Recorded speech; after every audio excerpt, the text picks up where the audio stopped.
Welcome back to Real Phonies, where we combine a love for movies and television with not a lot of actual knowledge about movies or television.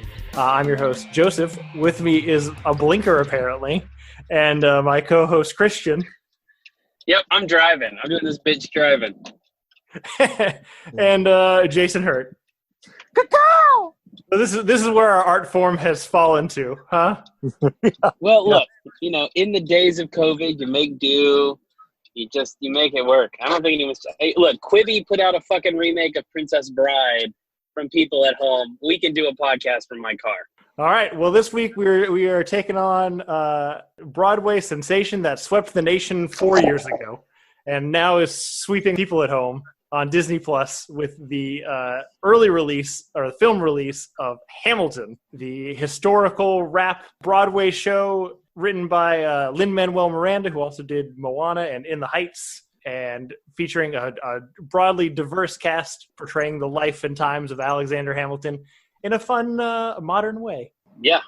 I'm a big fan of this, so I'll go last. So what did you guys think of it? So I am interested about this because this is my first time going into it. I don't really know a lot about beforehand. I knew it was super hyped up. It was one of Broadway seems to have these like phases, right? Where like the people who are invested in Broadway know what's new things are coming out, but for the most part, most casual people only know like touchstone things like Cats and Rent and Wicked. And I feel like Hamilton was the late 2010s Broadway version of that. If you knew any Broadway show that was on, it was Hamilton. Yeah, I mean, I think there's more than a coincidence here of this musical coming out during the Obama presidency. Like this musical feels like 2014, 2015 felt.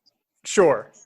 There is an optimism in it that we don't necessarily have. But we need, I think. So I'm thankful it came out. Yeah. But yeah, I'm interested to see because I feel like I had a good time in general. I think it is better than Transformers, and I think it's a really fun watch, especially since you can watch it in the comfort of your own home without having to pay like $600 for a fucking ticket. But that said, I feel like I also have what are probably sacrilegious feelings about it, but I don't care because I don't have any attachment to it. Well, this is the third musical in my life I've watched all the way through on purpose, and I loved it. I thought it was super fun. What were the first two? The two I've watched for this podcast, Cats, and then that same week I watched Phantom of the Opera. Oh, that's right. Yeah. I mean, of course, musicals have been on around me before, but I don't usually seek them out because I'm not a super fan, and like I talked about in our Cats episode, one of the things is I just don't really listen to lyrics and music. So I'm always lost in musicals. Well, this seems like it would have been a challenge for you. It does, but I was fucking locked in from the first second. Wow. Me and Sarah started watching it at like 8 a.m. while we were, having coffee, and it was like, well, we'll watch like a little of this, and then we'll finish it up later, and watch the whole thing in one sitting. It just caught on to me, and I went all the way through. But yeah, I liked it a whole lot. You were talking about how it's the only musical out right now that if you know one musical, everybody knows. And usually I don't have a super interest in those either. I never wanted to see Rent. I never wanted to see Wicked. This I kind of was interested in just because of some of the stuff I heard in, but definitely I enjoyed it a lot more than I expected to. It was that sort of great feeling of going from having minimal interest in something to wanting to know everything about it. Yeah, no, I totally get that. Yeah, I mean, I'm a big fan of this. I was introduced to the music a long time ago. What was really exciting about this is I haven't had the opportunity to see it.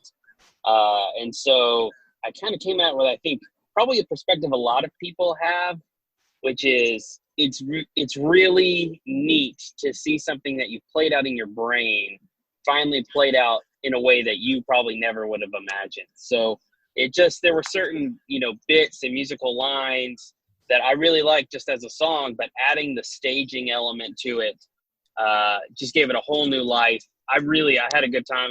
It's almost 3 hours. I've watched it twice, and I'd probably say I think this is a good standard that we should have going forward. I don't think this in any way would inhibit a person from going to New York and watching something on Broadway. If anything, it just, I think, pushes that love, kind of like what Jay was talking about. Like, Cats and Phantom of the Opera, I'm assuming, were movie versions of those films, and they suck.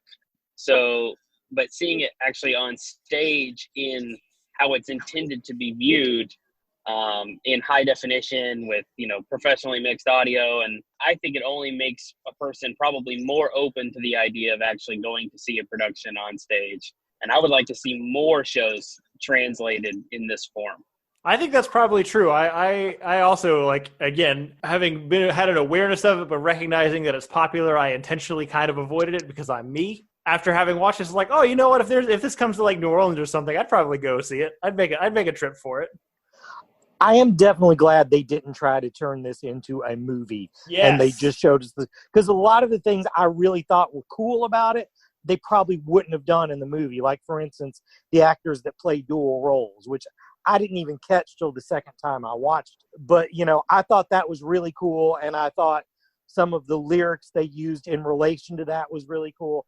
And you wouldn't have got that in a movie because they would just cast different actors. I was just saying, we're all accepting the fact that this absolutely will eventually be made into a movie. Undoubtedly. Yeah. Before I get into my point, I have to throw back to comparatively, because I know you guys, I don't have a real attachment to Phantom of the Opera or Cats. Obviously, we watched it, but I grew up. My sister listened to Rent just like on constant repeat for a large part of my adolescence, and so I was very familiar with it. And then when the movie was announced, the movie came out with the original cast, I was really fucking excited. And then I saw it, and it was fucking terrible. It's really bad. And then it made me wonder if the musical is just bad. And then I watched an off-Broadway production that came to the Sanger Theater like 2 years ago. It's like, oh no, this is pretty good. The movie's just really fucking bad. Also, it doesn't work when they're like 30. It only works when they're like 20. Yeah.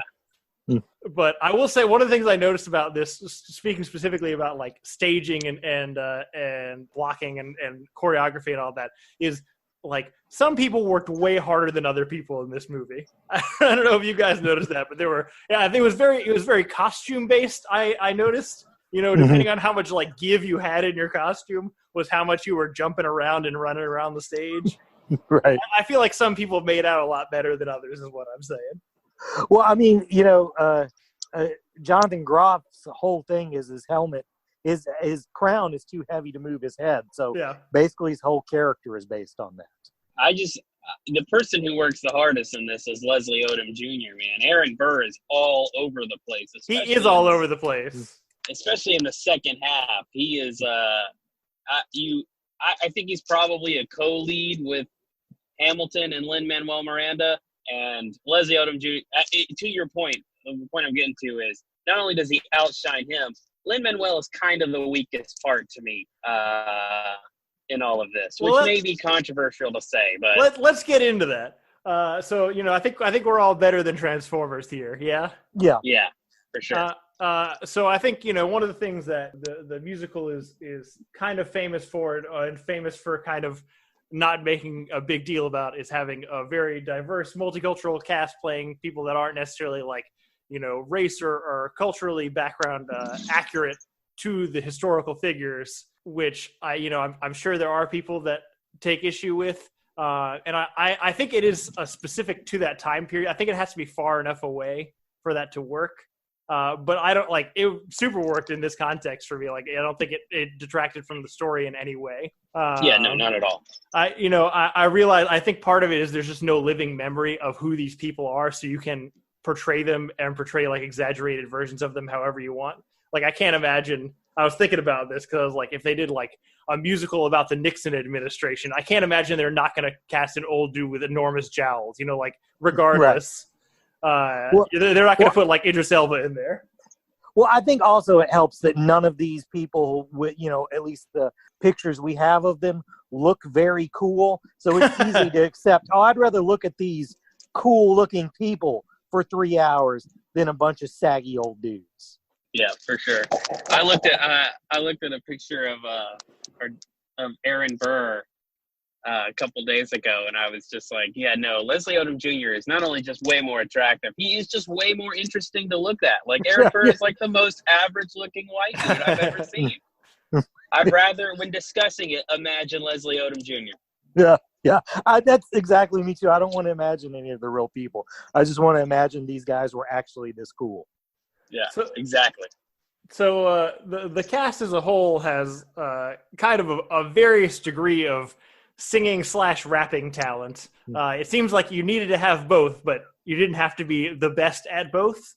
Right. Except for maybe Renee Elise Goldsberry, who is Angelica Schuyler. She's great at both. She fucking crushes everything. She's super good. But I think the cast as a whole is really great. The biggest problems I had are actually the two leads. I don't think Lin-Manuel Miranda is a particularly great singer, and while he emotes a lot, I don't feel like he emotes in a way that like I connect with. And Leslie Odom Jr. just did not do it for me. That's crazy talk. I think he's fantastic in it. I didn't like his voice singing or speaking, and I don't know. He just didn't seem as comfortable on stage as I think he should have been.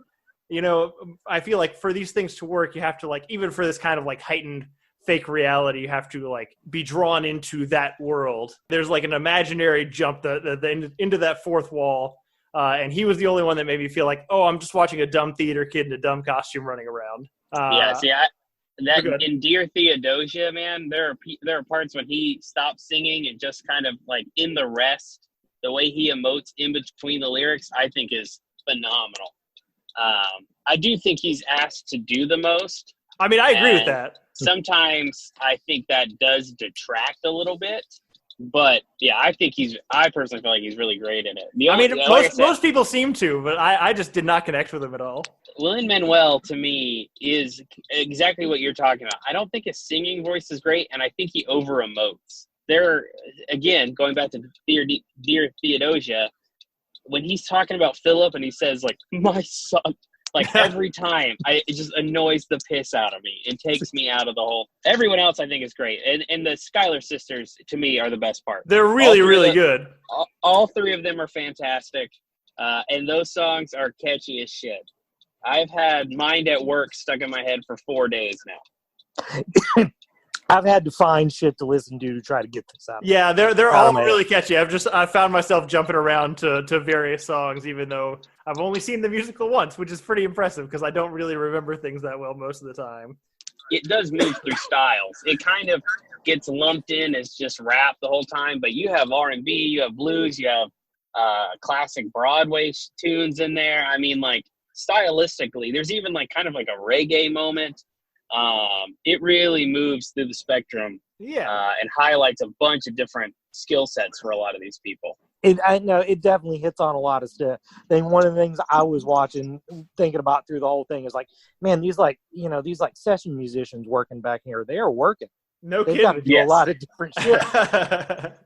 That is an important thing to highlight. I think all musicals kind of do a lot of different musical styles just to keep it interesting.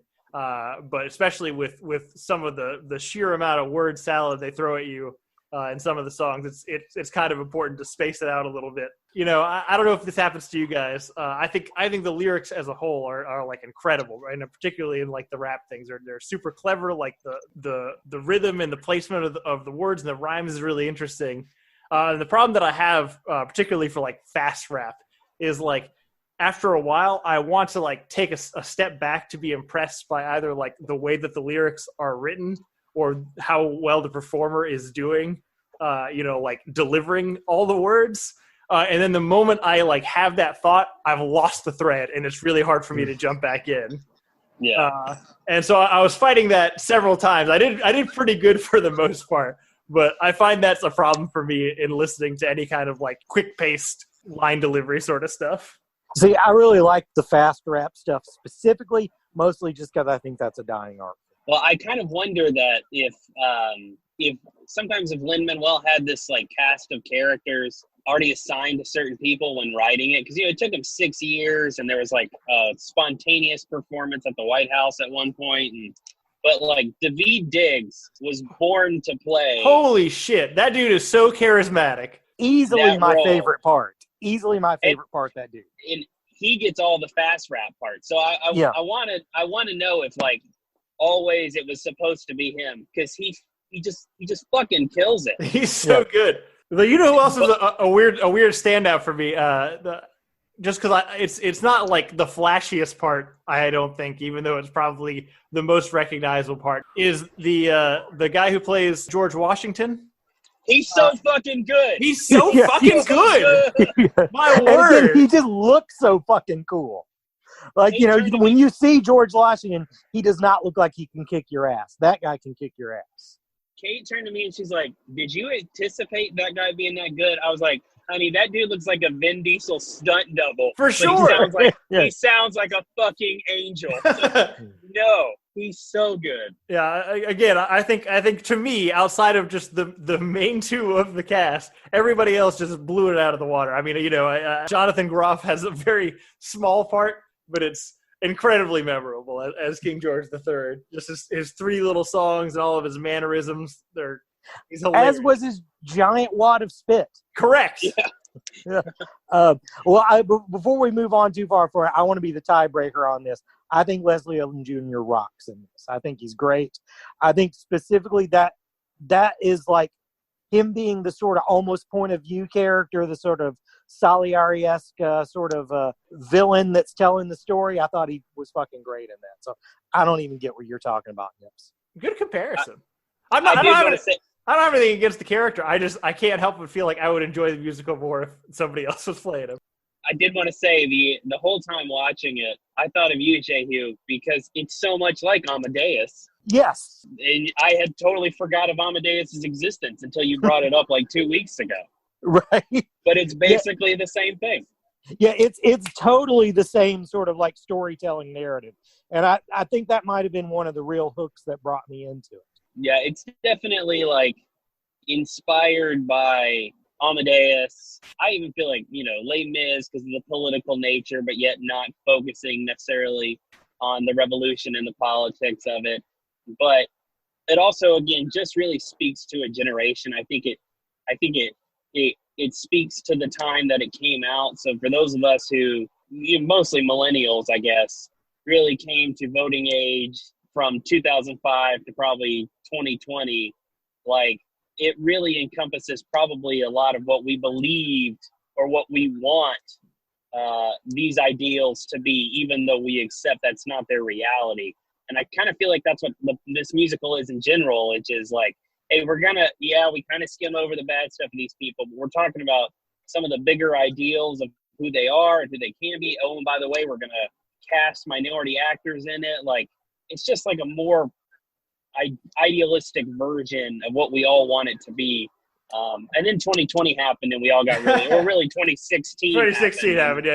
Yeah. It's funny you say that though, because I was reading some of the trivia about it, and apparently one of Lin's like big inspirations, or not inspirations, but influences in kind of the writing and the kind of the spirit of the show is the West Wing.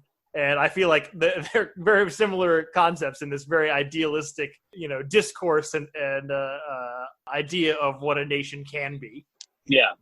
Yeah, I mean that's pretty easy to spot that this is pretty Sorkin-esque. Imagine if Sorkin could rap. Right. But timing-wise, it kind of works out too, because really, midway through the West Wing run, there was a huge political shift because of 9/11, and West Wing.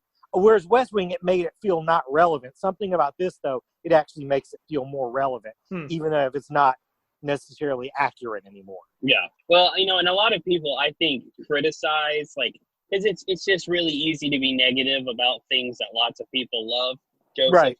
And, I felt that one. But the, a big complaint of this is how much it skims over the bad things. Like, yes, Alexander Hamilton was an abolitionist, but he married a Schuyler daughter. Philip Schuyler was like the richest slave owner in New England. So it skims over those things, and that's a big critique. But I would say we're focusing a lot on the negatives of white people who died 200 years ago instead of talking about the positives of black and brown people who are living today, which is that these people, an immigrant kid from Puerto Rico, cast a bunch of black and Hispanic people in lead roles on Broadway and showed black and brown kids, hey, you can do this too. Like, I love Broadway, but it is a whitewashed community. For sure. And so it's really awesome that he took the time to do this, and it was committed to doing it and did it in a way that I think we needed. But hey, yeah, does it have problems? For sure it does. I will say, I learned a fair bit about Alexander Hamilton in the musical. I don't know exactly what percentage of it is accurate. The only things I knew about Hamilton three things I knew about Hamilton going into this. He wrote some of the Federalist Papers. He established the National Bank, and then he got killed in a duel. Yeah, mostly everything I knew about him was from that milk commercial. You guys remember that? No.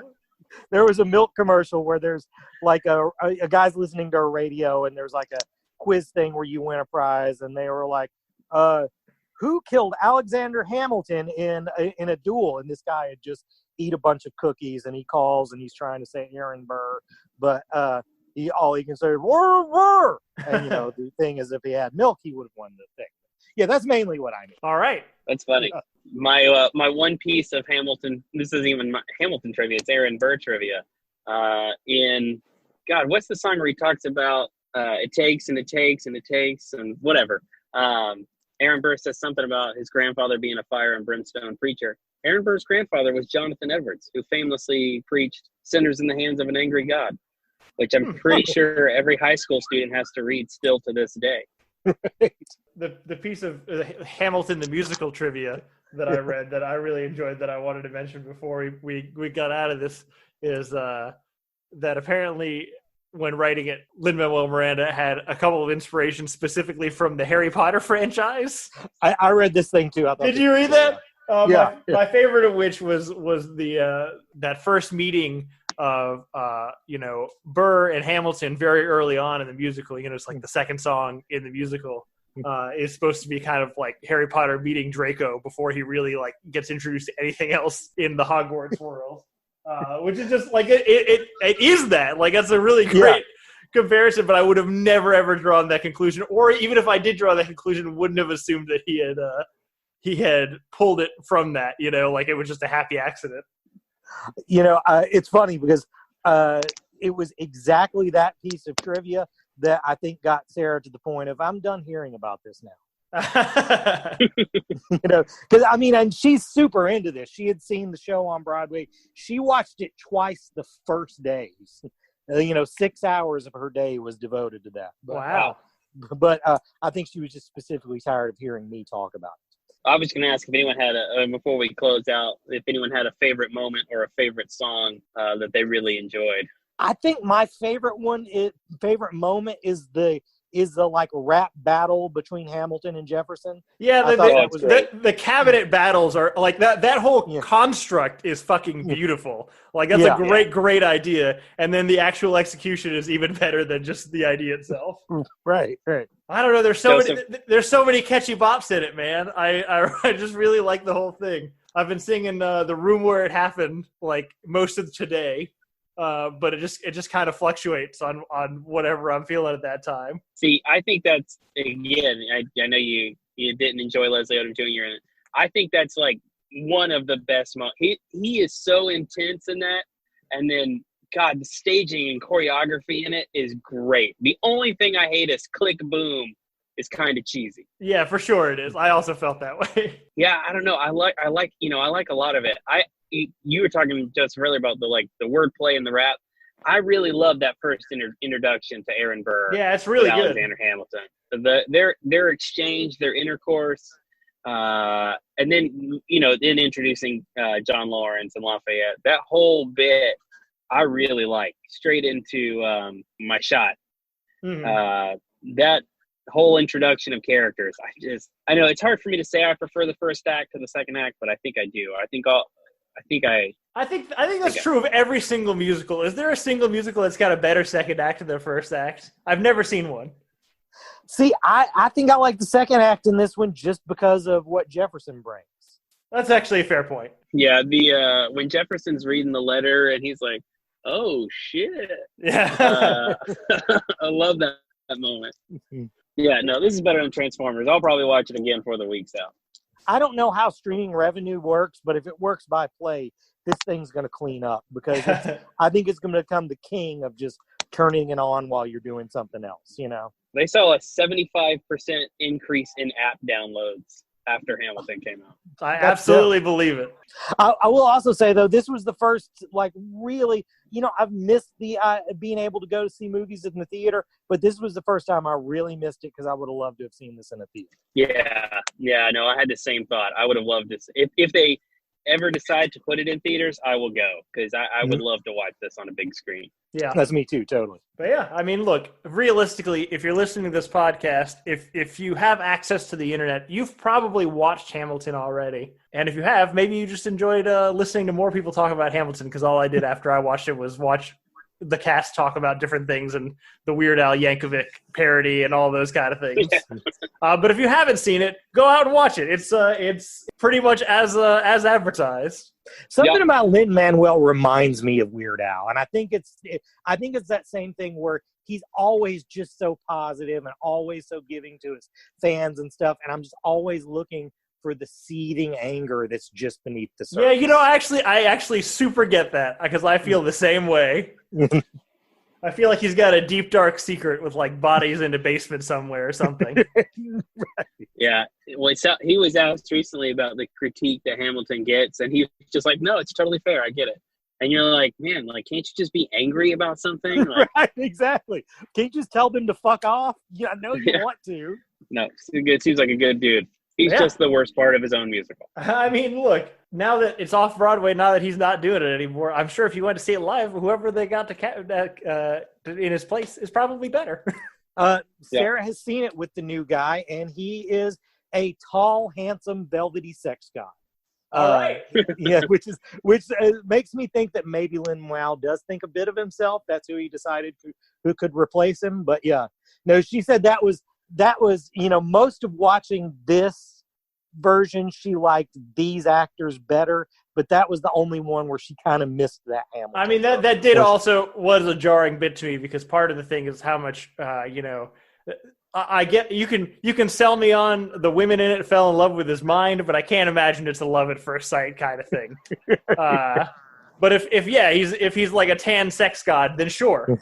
Right. Did you guys pick up on the presence of death and the bullet throughout? No, I did not. Joseph, do you know what this I don't know anything about it. Okay, so after King George, the first time he's on, a British officer walks up to a young woman and breaks her neck. And then she is present throughout the rest. She's literally carrying a bullet, and she kills everyone. She's there when John Lawrence dies. She's there when Philip dies.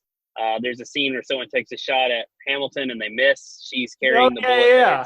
Okay. Yep. Death follows Hamilton throughout the whole rest of the musical after that. Interesting. Oh, that's really cool. There's like actually a lot. I don't want to say layers because that feels really pretentious, but there's a lot more going on about like Hamilton's ego and how his like brash, unabrasive behavior costs people like their lives. And I think that's really cool. And maybe, and I'm sure all this is intentional, but you just make him like so likable and seems like so much the hero of this story that it's hard to kind of bridge that gap. Yeah, but I suppose maybe that was true for Hamilton in real life, and that people did like him and people were obsessed with him. But if all these women were in love with him and all this other stuff, in reality, these same traits and behaviors were the things that cost people their lives. I mean, I can see the connection, but I think in this format, it's a little hard to bridge that. I mean, I think that's one of the hardest things about writing in general, and I think there are very few writers that do it successfully. To kind of trust your audience to get on board with a character that they don't necessarily like, or even like they might kind of like, but is dislikable, you know? Yeah. I would get from a writing perspective how you'd be like, well, let's lean on his idea. Well, yeah, let's lean on his idealism and kind of brush over the lack of tact and his. I don't know, the way he pushes people out of his way to push his ideals kind of thing. Yeah, I just wanted to point that out. No, I love it. Thank you. But I think that's Hamilton. Again, if you haven't watched it, go watch it. And if you've watched it, go watch it again, because I'm probably going to go watch it again now that you've told me about the bullet thing. I'm interested. So that's it for Hamilton. What have we been watching this past week, guys? I did not watch much. I continued with Doctor Who. I made it through the Donna Noble season, which is the best season of Doctor Who. What else did I watch? Obviously Hamilton. I watched another musical I really love, Little Shop of Horrors. The 1980s classic starring Rick Moranis. Where did you watch it? It's on HBO Max. Oh, really? Yeah. I thought you were just setting him up for the plug. I wasn't, because I've never seen it, and I want to, but it's not on any of the platforms that I thought I had. But look, HBO Max, how incredible! Yep. Look, it's great. It's so much fun. Those are all really fun songs in it. And I think Ivan Reitman directed that? Maybe I'm wrong. Either way, it's so much fun. And I really can't it's Frank Oz. Frank Oz made that movie. And you can tell there's a lot of puppets in it. It's good times. Better than Transformers. Super recommend. The only other thing I would talk about is I watched a lot of Floor is Lava with my kids, which is a new Netflix reality show. And it's terrible. Don't watch it. Other than that, that's it for me. Fair enough. I've got one thing, and I'll get through it real quick. I watched the Hamilton episode of Drunk History. And the reason I watched that is because I had watched that before this, and I remembered the portrayal of Hamilton being way different on it, and I was like, well, I must just be remembering that wrong. But no, I watch it. It's Lin-Manuel Miranda, whatever, doing the drunk history shtick where he gets really drunk and he tells a story for history. It just happens to be the story that he has made a musical of. But yeah, it kind of I don't know, it almost plays into what we were saying sort of at the end of this stuff.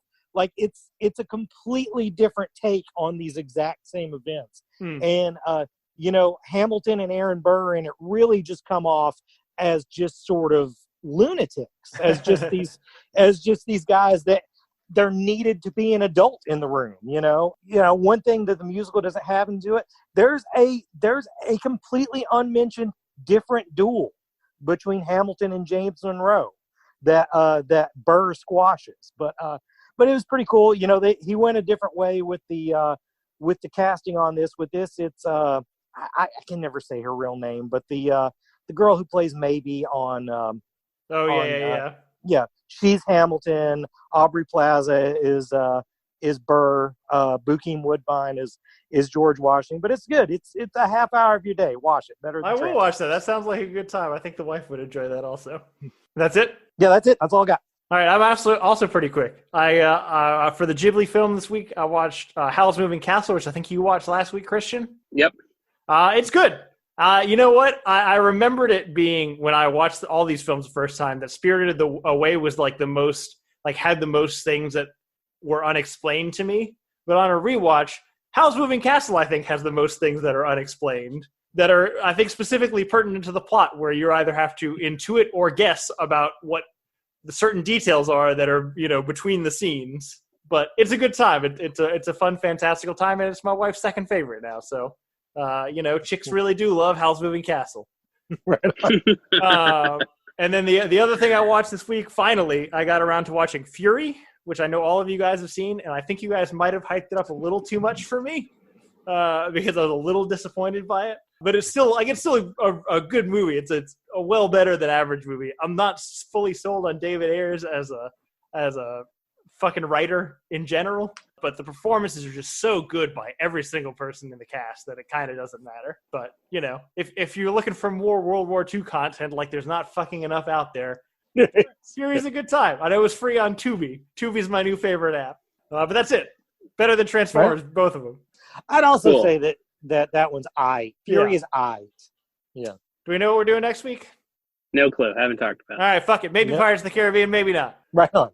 All right. Well, thank you guys for listening. Thanks, Christian, for hanging out with us all the way through. If you want to get in touch with us and tell us what you think about Hamilton, you can just send us an email that says, "It was awesome," and we'll send you an email back, "It was awesome."